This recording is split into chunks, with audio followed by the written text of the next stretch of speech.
All right, good morning. Good morning. Welcome to the December session of the Winners Circle. We are fired up for today's message. It's always good to bring clarity to what we do. We bring in the best and the brightest from our community and beyond to give us a winning message on just what it takes to win in today's society. I couldn't be more excited about what we are going to hear today. So, couple things. Remember, our brain is at its best when we're curious. So let's put on our curiosity hat. Let's think of some good questions we might have at the end of our speech today. And think about just some of the things that you might be able to take to your classroom, to your extracurricular activities, and beyond. So it's with that I want to introduce our eighth grader, Sarah, to introduce our speaker. Sarah? Our speaker today is Mr. Sean Fisher. Mr. Fisher was born and raised on the west side of Cleveland, Ohio in public housing projects to a single mother struggling with substance abuse. He is currently a successful small business owner and consultant. He is a veteran of the United States Army where he served as a sergeant. As a member of the United States Army, he has lived, visited, or trained in Japan, South Korea, Washington State, Kentucky, Oregon, and California. As a squad leader, it was his job to train soldiers to be honest, team-oriented, and disciplined and dependable in stressful situations. Mr. Fisher is a husband, father of 3 sons, and is very active with the Boy Scouts of America. Let's give Mr. Sean Fisher an East Coast.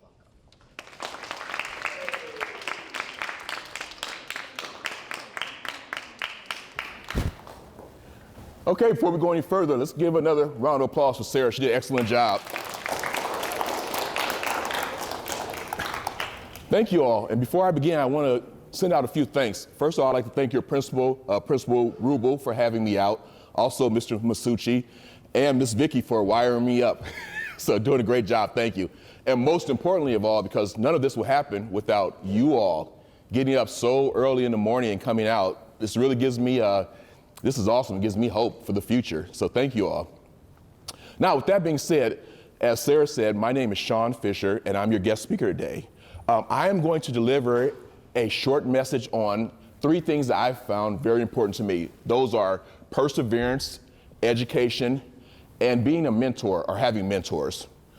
Before we begin, I want to talk about myself just a little bit, some of the things that are very important to me. These are probably the 3 most important things that I think I've achieved in my life. Being a husband and a father, very important to me because I grew up without a father. Serving my country as a U.S. Army veteran, and also being a small business owner, able to contribute to our economy and control my fate and also leave a legacy for my family. What I want to do now is just kind of tell you a little bit about my background. Maybe. Oh, there we are. Okay, a little bit delay. All right, so I'll tell you a little story about adversity, perseverance, mentorship, and education. So if you look all the way to your left, there's a picture of me when I was about 13 or 14. Just tell you a little bit about my life. I grew up in Cleveland, Ohio, to a single mother who was struggling with a heroin addiction. We grew up in the Riverside housing projects, which is public housing for Cleveland, Ohio. These actually were, I'm kind of going to test you all. How many have heard of World War II? That's all, everyone's hands, right? Okay. So these were old Army barracks from World War II. Once the war ended, the government turned the barracks over to the city, and the city set it aside as public housing for people who didn't have a lot of money. So that's where I grew up at. And strangely enough, 30 years later, 40 years later, it still looks exactly the same. But that's where I grew up. I was born to a mother who was struggling with drugs. We never knew my father, so I grew up without a father. So I think that kind of drove me to be the type of father that I am just because I didn't have one. In my neighborhood, it was not the best area. There was a lot of drugs, a lot of crime, a lot of things that would lead you down a bad path. A lot of my cohorts or people that were my age, they were making poor choices. And I had every opportunity to make those poor choices. But luckily, if you look to the middle, I had a mentor, Mrs. Carrie A.R. Reeves. Mrs. Reeves was the director of a program in Cleveland, Ohio called Upward Bound. Upward Bound was a program that was designed to target minority students who came from poverty, sometimes broken homes, and they didn't have parents or anyone in their family who had gone to college. So the goal was to kind of close that gap. Before I go any further, how many of you have parents that have at least some college or a college degree? You want to raise your hands? Okay, perfect, great. So the program that Mrs. Reeves was over was designed to take someone who had the background I had, which was coming from a background where my mom actually only finished 8th grade. How many of you are in 8th grade now? Okay, so could you imagine not going to school any further past 8th grade? So that's where my mom was at, and that's the background I was raised up in. Then I met Ms. Reeves. She had a college and career readiness program called Upward Bound. I joined the program in 9th grade. It required us to take college classes while we were in high school. During the summer, we lived on college campuses, and we learned how it felt to be a college student. So it prepared us to go to college. Additionally, we visited over 4 years. We visited approximately 80 different colleges and universities, so it prepared me. Eventually, being in this program and having this mentor led me to something that a lot of people in my neighborhood traditionally did not do, which was become a high school graduate. So that's me. I'm going to date myself here. That's me in the class of 93. That was my proudest achievement, was becoming a high school graduate, because it opened up so many, not that you should stop at high school, but it opened up so many other doors for me. It was a gateway, right? So you can't go to college, you can't become a small business owner, those things, without being a high school graduate. So what you have there is the story of adversity, where I grew up at, the story of mentorship, one of my mentors, and that also lets you know that your mentor can be a male or female. It doesn't matter. They can have a significant impact on your life. I'm a male, but my greatest mentor and my greatest memories are from a female mentor, so that's very important. So keep that in mind, everyone. Then high school graduation. I'm going to go ahead and move on. Okay, so the next thing I want to talk to you about is the power of education, mentoring, and training to move you to a higher place in your life. So I graduated from high school and I was like, okay, what next? The next thing was I enrolled in college, the University of Toledo. I earned a bachelor's degree from the University of Toledo. Next, I went to Wayne State and I earned a master's degree. Then I guess I wasn't done. I was glutton for punishment, so I went back and I earned a third degree, an ed specialist degree in administration. This is a picture of me graduating with my master's, but I earned one more degree afterwards. So that kind of set me up for success. You have to have the education piece, whether it's a 4-year degree, it's a skills trade training, you have to have some kind of education.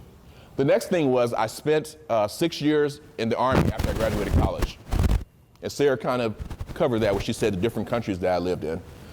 So again, a mentor intervened. I came out of college and I was like, hey, what am I going to do? I have this education, but I don't necessarily know how to be successful in the real world.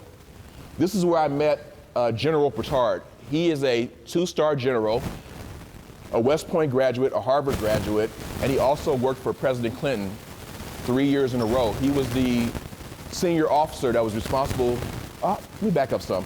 How many people have seen in movies where there's like this military guy with a uniform with all kind of medals and he's carrying a suitcase that's like handcuffed to his wrist? Anybody ever seen that? Okay, cool. Let me pick one person. Do you have any idea what's in that suitcase?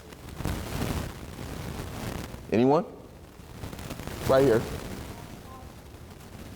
Not quite. Good guess though. Someone else? Right here. Exactly. He's exactly right. Nuclear launch code. So all the codes that authorize nuclear weapons to be launched, he carried for 3 years.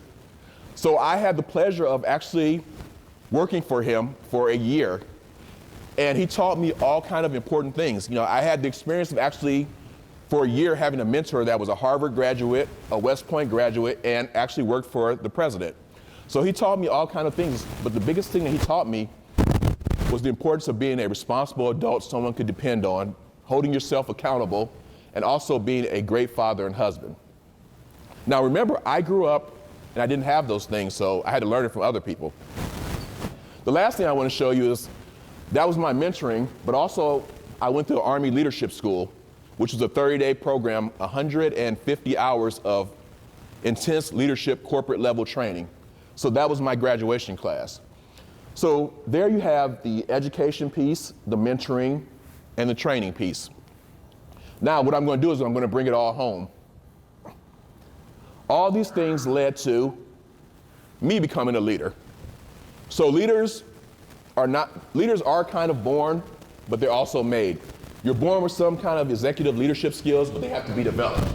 So after all those experiences in my life and having the mentorship and the education, I became myself, an educator, mentor. So that's me as I was a principal for 3 years. That's me actually training a future administrator. We're actually going over some different information. And again, in the middle, the most important thing that I've done, being an active father. Those are my 3 sons, Ethan, Aiden, and Sean.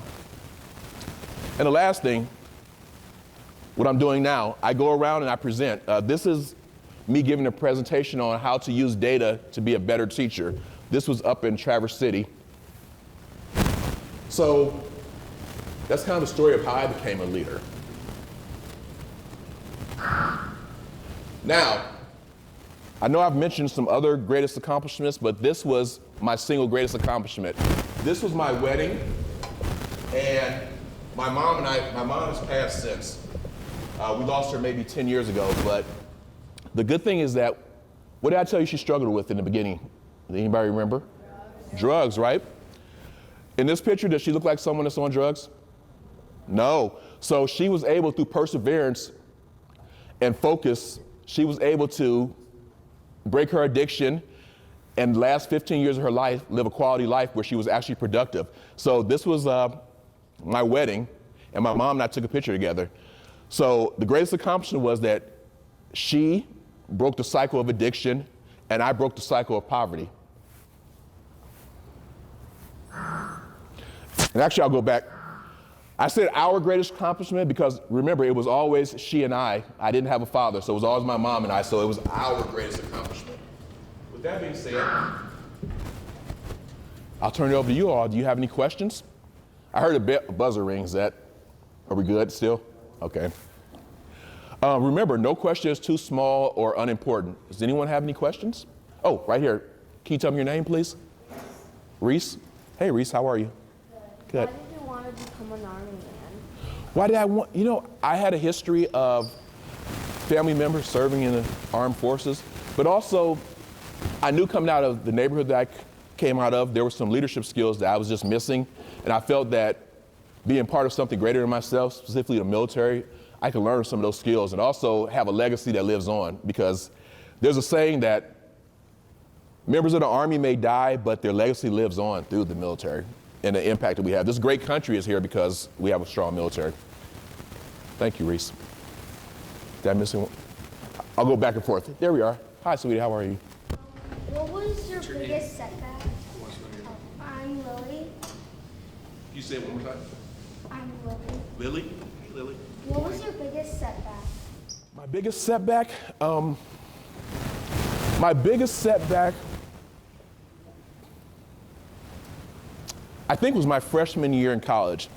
I came from a large urban school district, and I wasn't properly prepared. So this is something for you all to focus on right now. I wasn't properly prepared for higher level math. So my first year, I had to take a developmental math class to prepare me to be on grade level. So that was my biggest setback. I ended up actually doing it over the summer because I knew math wasn't my strong area. Go figure, I married a math teacher, by the way, I just want to put that out there. So I spent the summer just focusing on building my math skills. So my second year when I came back, there were no issues. Mm-hmm. What do we have over here? Can I have your name? Hayden, Hey, Hayden. where were you stationed for the longest? I was stationed in the Republic of Korea for 26 months. While I was there, part of my duties were I was a cavalry scout. Has anyone heard of a scout? Anybody kind of have an idea what a scout does? It's almost like in the Wild West where you kind of hide in the hills and you kind of sneak up on people and you get information. So that was our job. We actually watched the North Korean border between South and North Korea. So that's where I was stationed the longest. Do I have someone over here? Oh, Here we go. What was it like in your Army training? What was it like? There were different components. Each component was difficult, but some were difficult physically and some were difficult mentally. So near the end, when I became a sergeant, the school that we went to for 30 days, it was more challenging because it was all mental and leadership based. Okay. So I'm thinking about joining the Marines, so how should I go about doing that? Okay, so the first thing you want to do now is what you're doing right now. Stay in school and learn. The military wants really smart members because they found that smart members are more effective. Actually, when I was going in, they actually were paying more. They would give you a bonus if you were a college graduate, and they would even give you a bonus for being a high school graduate because they found that they made better decisions. So that's the first thing, right? Get your mental abilities together, your decision making, your leadership. The next thing is, it's very physical. So start running now. You know, there are apps, I like Endomundo. There's an app that will train you to run 5K. I believe the Marines, in the Army, we had to run 2 miles. In the Marines, it's a 3 mile run. So start running now, okay? Trying to alternate back and forth. There we go. What's poverty? Oh, that is a great question. No, I wish no one in the world knew what poverty was. So poverty is, have you heard of being rich? Okay, so it is the exact opposite of being rich. It's not having any resources financially, logistically, so not having food, not having clothes that you need, not having money, not having great housing, not having access to medical services. Did that kind of answer your question? And what's your name, young man? Will. Will, did I answer your question, Will? Okay, good. What do we have right here? What would you say that? Oh, I pointed at her, then I'll get you next, okay? Thank you. What was the toughest part of your career? What was the toughest part of my career? So I would say, I was a school administrator for 6 years before starting my own business and becoming a consultant. I would say being a school administrator, because you never reach all the kids that you want to reach. And initially I started my career out in the suburbs, but then I moved to the inner city. And just the kids that you don't reach, you know what's waiting for them. Like when Will asked about poverty, I know about the cycle of poverty because I grew up within it.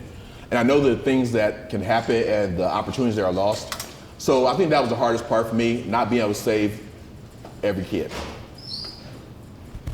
I think I promised. Yep. What would you say the toughest battle that you've ever had was? The toughest what? Battle that you've ever had? Are you talking military-wise? Yeah.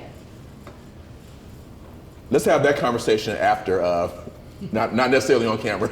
Let's have that, we'll have that conversation. But I'll come back to you, okay? What's your name? Anthony. Anthony? Make sure you come back to me, and Anthony, I'll talk to you about that one. Go ahead. Were there any teachers or counselors that really helped you achieve your dream of being in the Army? I would say no, because I was a little bit different. I went in after I graduated from college. So it was, I hate to kind of say this, but I was a fully developed, thinking about it at 22, but I was a fully developed adult. So it was kind of a decision I made. As I was getting ready to go into the real world, I realized that I had the education, but there were some life skills I didn't have, so I thought that going into the military, I could learn those skills, and I did. Yep, thank you. Let me go back here. Okay. My name is Nevadita. Say it one more time. Nevadita. Nevadita. What was the most important thing that you learned in Army training, leadership training, and how did you use it after? Oh, perfect. That is an excellent question. Thank you. So the greatest lesson I learned in the Army was accountability, being accountable to those that you lead.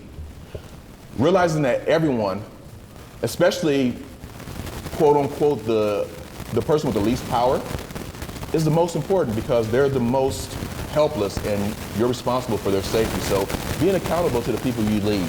So that taught me when I became a teacher, then I became an administrator, I always thought about my students first. I said, is this what I would want for my children? So I always held myself accountable to my students when I was a teacher. And as an administrator, I held myself accountable to the teachers that I led. And it taught me also to have an open ear and always listen to what they had to say. Thank you. Go ahead. Now I'll get you over there. My name's Varun. So what was your largest leadership takeaway from your entire career? I would say not only the accountability piece that I said earlier, but being confident and prepared. So I spent my whole career making sure that I could do the jobs that I wanted to do. Because nothing's worse than getting into a job and having people depend on you and you can't be successful. I was a coach. I was a middle school basketball coach and a high school varsity track coach. And if I run a play and I get my shooting guard open, I expect them to knock down the shot, right? So same thing I want in the professional world. Okay. I saw someone over here. I thought maybe? No? Any more questions? No more hands? Oh, here we go. What's the business side? Okay, so I own a consulting firm. The consulting firm is called Sean Fisher Senior and Educational Associates Consulting Firm. And we are a team of myself as the owner, and I have 7 other educators that I work with, and we travel around the state, and we actually train teachers. So in some schools, we train teachers on how to look at scores and achievement data and how to adjust their instruction.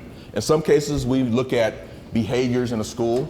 So if there's a high number of suspensions, a high number of referrals, we'll look at things that we could do differently to lower those suspensions or referrals.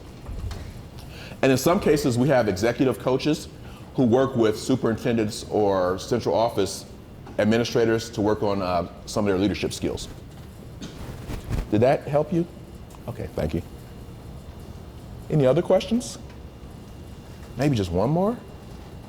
Oh, there we go, Mr. Rubel, Principal Rubel. So here we are in middle school, and some of us are in fourth and fifth grade, but maybe thinking about high school, any suggestions about what to do now in elementary and middle school to prepare for high school?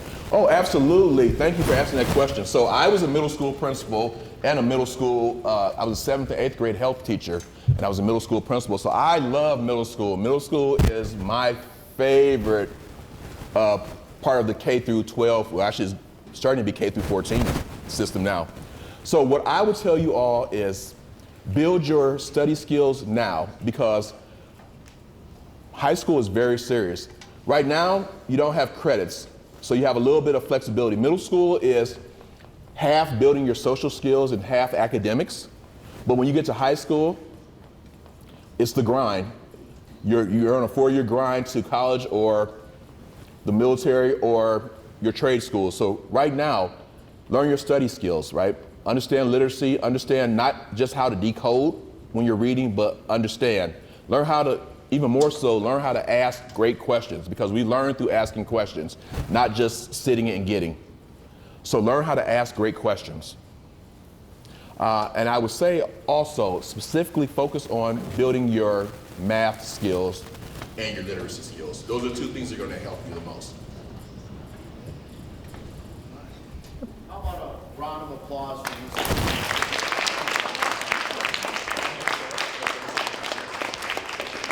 How about that? What a great message today. You know, this message of essentially that knowledge is power, that the things that we do right now are going to prepare us for success in high school and beyond. I also love the idea of mentorship and seeking out those people that can be those shining lights to lead us to the directions that we want to go. So it's with that now it's our responsibility to take these positive messages to our classrooms and our extracurricular activities and just be the best versions of ourselves. Go have a great day, and we'll see you in January.